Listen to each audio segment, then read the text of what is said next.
চরমোনাই ইসলামী আন্দোলন বাংলাদেশ হাত পাখা। আসন এখানে কম বেশি হতেই পারে, তবে এখানে আমাদের আত্মসম্মান বোধে লেগেছে। প্রথম দিনই তিনি ইনসাল্ট করেছেন।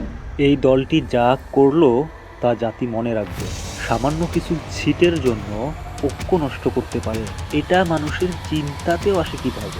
সামান্য কয়টা সিটের জন্য আপনি চিন্তা করুন তো, আপনি যদি জামাতে আমির ডক্টর শফিকুর রহমানের জায়গায় থাকতেন আপনি কি করতেন?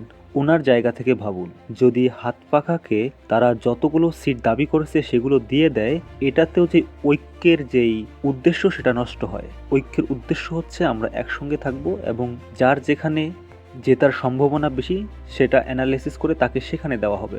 অ্যানালাইসিস করলে দেখা যায় ইসলামী আন্দোলন বাংলাদেশ তাদের ভোট ব্যাংক অনেক কম।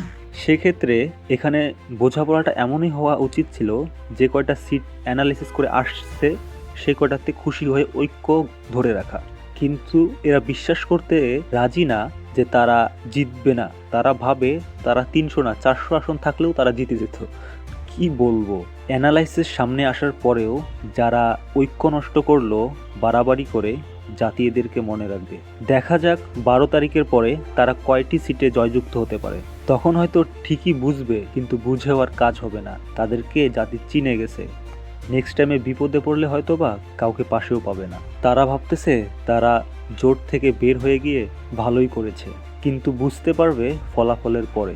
এছাড়াও এ যুগের মানুষ স্মার্ট হচ্ছে, শিক্ষিত হচ্ছে। এ যুগের প্রায় প্রত্যেকটা মানুষ নিজে এক একজন পীর হওয়ার যোগ্যতা রাখে। সো পীর মুরিদু এমনিতেও শেষ হয়ে যাবে। বিএনপি যেভাবে শেষ হয়ে যাবে তাদের পুরনো ধ্যান ধারণা, পুরনো রাজনীতির কারণে, ঠিক তেমনি ইসলামিক আন্দোলন বাংলাদেশ তাদের এই পীর মুরিদি, লোভ আর অহংকার এগুলোর কারণে শেষ হয়ে যাবে।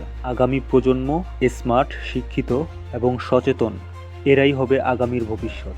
এখনও সময় আছে, অ্যানালাইসিস করুন, বুঝার চেষ্টা করুন স্রোত কোন দিকে প্রবাহিত হচ্ছে।